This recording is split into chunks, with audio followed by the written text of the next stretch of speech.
Halo semuanya. Kayaknya udah lama banget ya gak bikin video.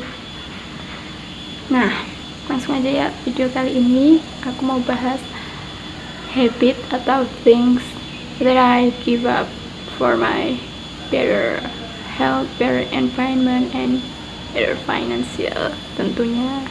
Oke, langsung aja.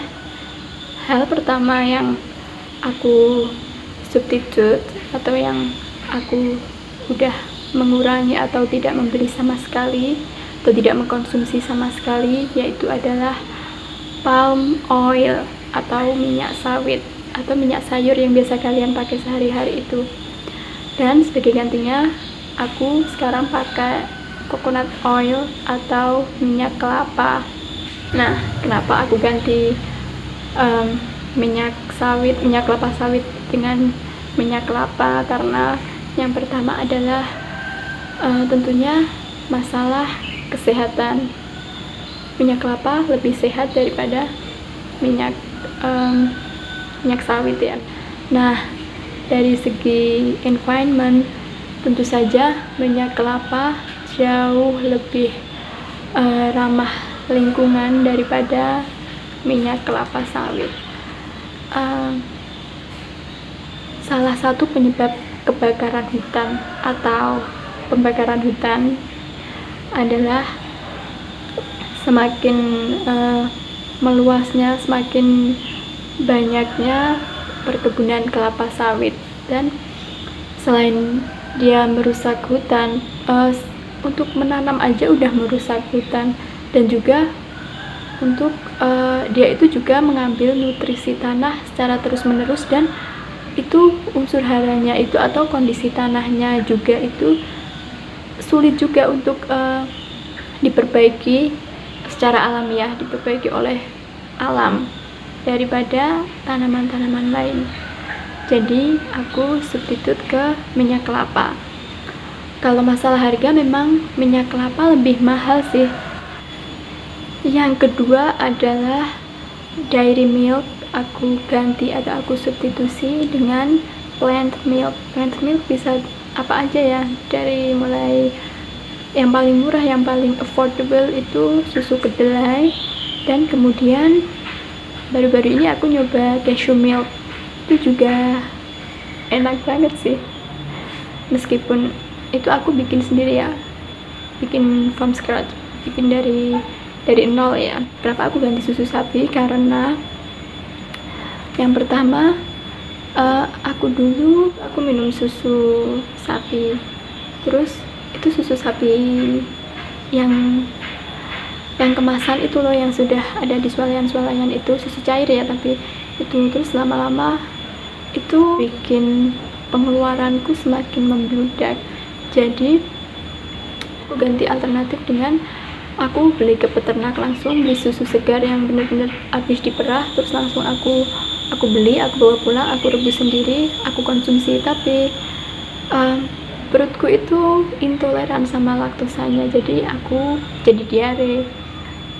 Jadi akhirnya aku baca-baca, terus aku lihat juga di YouTube, dan aku menemukan substitusi dari susu sapi itu, yaitu antara lain susu kedelai, susu mete atau susu almond. Tapi yang paling affordable di aku ya susu kedelai itu. Jadi aku bikin susu kedelai itu, dan dia baik-baik saja untukku. Aku konsumsi itu gak ada efek buruknya, gak ada keluhan lainnya. Jadi aku bikin itu, dan sesekali kalau aku ada beli mete yang mentah itu, yang belum digoreng itu, aku juga bikin susu dari mete itu.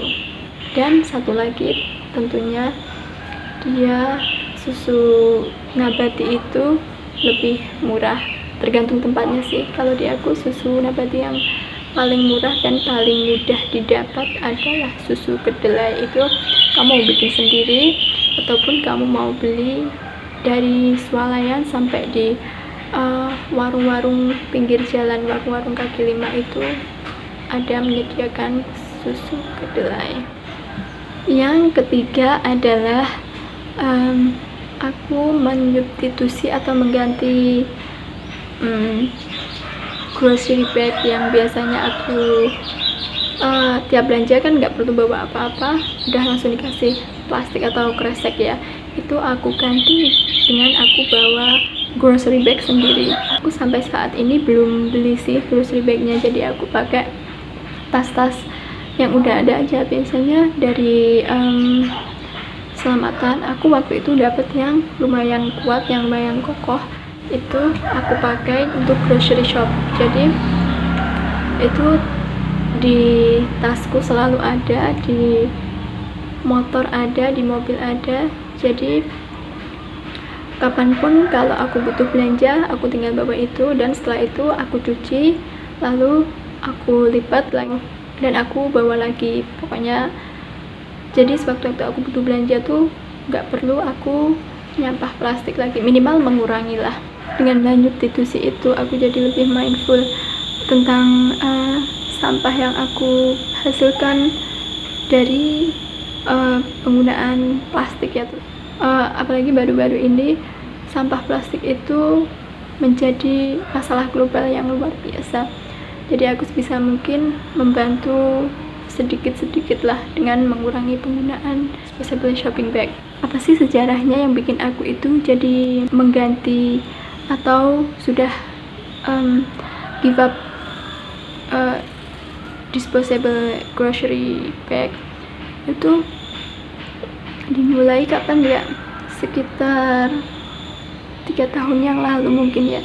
Itu aku pas lagi grocery shopping sama temanku, terus itu aku kan sudah selesai grocery shopping, terus aku antri di kasir.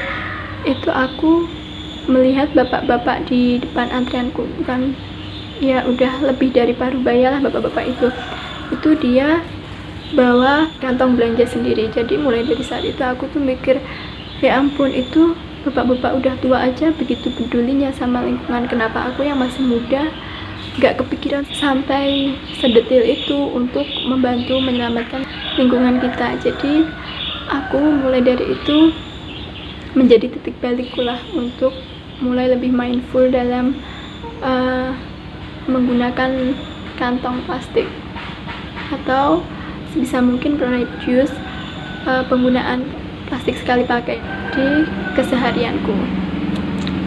Yang keempat atau yang selanjutnya adalah bottles water, ke botol minuman reusable,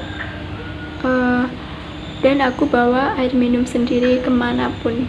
Walaupun aku cuma pergi ke rumah temenku atau kemana yang emang deket-deket banget, dan kalau ke rumah temen kan pasti nanti disuguhi minum, aku pasti bawa air minum sendiri.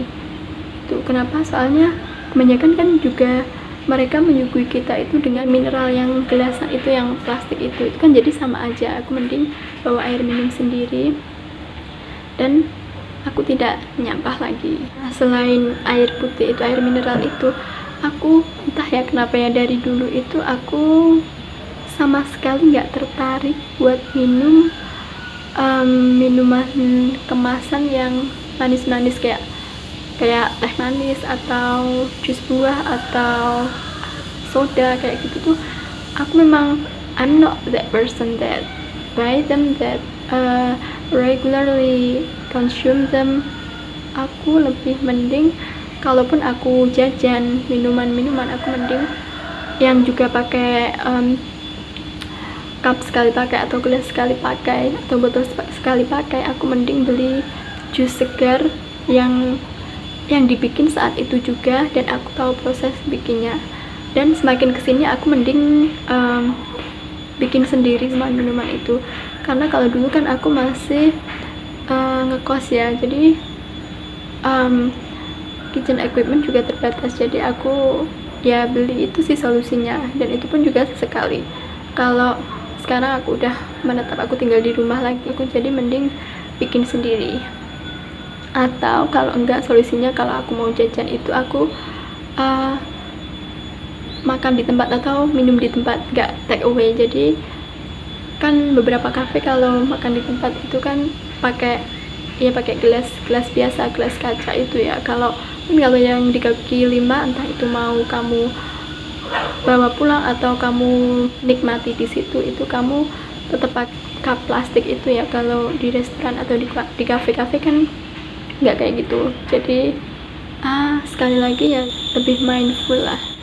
Nah, hal lain yang aku substitusi adalah aku kalau dulu aku beli makan atau beli lauk itu, aku kan biasanya udah langsung beli gitu aja, main pergi gitu aja. Kalau sekarang aku bawa lunchbox sendiri. Jadi aku bawa itu, terus aku suruh penjualnya untuk masukin belanjaanku di situ. Jadi kalau pas pertama kali itu awkward banget sumpah, tapi lama-kelamaan aku terbiasa, dan langganan-langganan aku beli makan itu juga udah biasa nih ngelihat aku kayak gitu. Jadi ya mereka sama sekali udah nggak memperlakukanku atau memandangku dengan penuh judgment atau penuh penghakiman. Kayak masyarakat kita itu umumnya kan memang kalau ada hal baru yang di luar kelaziman itu mereka keponya minta ampun. Kemudian penghakimannya itu walaupun cuma melihat, nggak sampai ngomong ya, itu juga bikin orang jadi down banget lah pokoknya. Tapi lama-kelamaan itu aku jadi kebiasaan sampai sekarang, dan aku kira itu juga bukan sesuatu yang salah, itu bukan sesuatu yang harus kamu malu untuk melakukannya. Jadi mungkin bisa dicoba sedikit-sedikit lah. I encourage you to try it little by little. Oke. Yang keenam adalah aku sekarang itu mengurangi banget, sudah 60% lah beli kayak saus spaghetti botolan atau bumbu-bumbu pre-made kayak bumbu soto, bumbu nasi goreng dan lain-lain. Itu aku mengurangi banget, sebisa mungkin aku bikin sendiri, karena balik lagi ke masalah kemasan plastiknya. Kecuali kalau botol beling ya, itu aku masih sekali-sekali lah beli, walaupun itu tadi kalau botol beling kan lebih mahal, tapi it's worth to buy sometimes when you don't have time prepare sauces or bumbu-bumbu ya. Jadi kembali lagi itu, aku walaupun aku mengurangi itu semua, tapi aku tetap situasional ya, aku nggak strict banget, aku nggak memaksakan banget ya, sesuai dengan kondisi aku saat itu. Yang selanjutnya adalah aku sekarang potong rambut sendiri. Kalau dulu kan aku ke salon ya, walaupun aku ke salon mungkin setahun itu 4 kali lah maksimal buat potong rambut ya. Itu kalau sekarang aku prefer potong rambutku sendiri. Nanti kalau yang bagian belakang mungkin kurang rapi, aku bisa minta tolong saudaraku untuk merapikan sedikit, dan itu tuh saving banget, terutama kalau kamu potong rambut di salon yang lumayan bagus ya, itu pasti juga costnya lumayan juga. Jadi aku untuk menyiasatinya potong rambut sendiri, dan toh aku pun juga sehari-hari kalau keluar aku pakai jilbab, jadi aku nggak perlu punya rambut yang potongannya gayanya itu sesuai tren dan gimana-gimana. Aku cukup potong rambutku yang penting rapi gitu aja, yang penting aku nyaman gitu aja. Dan itu kembali lagi, itu aku saving banget, saving waktuku untuk antri. Biasanya kan ke salon juga antri tuh, dan juga saving cash flowku. Yang selanjutnya masih berhubungan dengan rambut nih, mewarnai rambut. Ya ampun, aku sudah tidak melakukannya. Itu aku dulu seneng banget mewarnai rambut ya, meskipun aku pakai jilbab ya, aku itu bikin kepuasan tersendiri gitu loh, untuk mewarnai rambutku dengan ya bermacam-macam warna, dengan sesuai keinginanku, sesuai gayaku. Dan lama-kelamaan rambutku tuh jadi rusak. Oh my god, itu aduh rambut, kasihan banget kamu, aku minta maaf banget, I'm so sorry for doing that.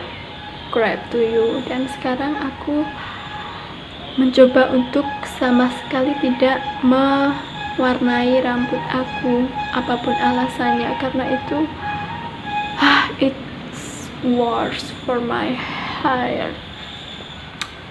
Walaupun aku sudah merawatnya pakai conditioner, pakai serum, primbat dan lain-lain, tapi tetap aja aku benar-benar melakukan kesalahan yang sangat besar buat rambutku. Jadi I give up dye my hair, hopefully wherever. Udah mau selesai nih. Yang ke-9, aku tadi give up 10 ya, 10 hal ya. Ini sudah masuk ke yang ke-9, yaitu put off atau menunda pekerjaan. Itu aku dulu sering banget kayak gitu. Aku lebih milih santai-santai, rebahan-rebahan di kamar. Apalagi kalau pulang kerja ya, lumayan capek sih. Itu aku bisa rebahan terus scroll HP sampai lama banget. Jadi mungkin mulai 2 tahunan ini kali ya, itu aku mulai mengurangi sedikit demi sedikit. Kalau aku mau santai-santai oke, nggak apa-apa, tapi harus ada minimal 1 atau 2 pekerjaan yang sudah aku beresin. Hal terakhir yang aku give up adalah being friend with genuine fun, ataupun berteman dengan orang yang kamu tidak not into him or her. Aku mending temanku cuma itu lagi daripada I'm being fake atau aku berteman dengan fake person. Jadi aku mending itu tadi, berteman dengan cuma 1-2 orang aja, tapi dia benar-benar berniat berteman denganku dan kita itu bisa saling menyemangati. Kalau dulu sih masih pakai gengsi-gengsian ya, kayak terutama pas masa sekolah atau kuliah, berteman dengan Miss or Mr. Popular, jadi kamu nanti akan ketularan populer. Tapi kalau sekarang who cares, aku pilih teman yang menyamankanku, yang dia benar-benar bisa membuatku lebih baik, dan dia itu nggak sungkan-sungkan menegurku kalau aku memang salah. Berteman dengan orang-orang yang bawa positivity atau bawa positive vibes itu juga akan mempengaruhi produktivitas kamu, mempengaruhi semuanya di pokoknya. Jadi cari temen itu bener-bener yang selektif, yang memang bikin kamu itu ya lebih baik lagi dan bikin kamu itu jadi diri sendiri. Oke, segitu aja ya barang-barang atau kebiasaan yang aku udah menyerah atau sudah aku ganti sedikit-sedikit atau aku kurangi sedikit-sedikit. Semoga memberi inspirasi untuk kalian untuk lebih mindful lagi. Disclaimer ya, ini bukan menggurui atau ini bukan untuk memojokkan salah satu pihak. Ini pure dari pengalaman pribadiku, dan karena ini semua aku jadi lebih mindful, lebih baik lagi, dan aku harap juga kalian bisa mendapat efek itu. Sekian, terima kasih.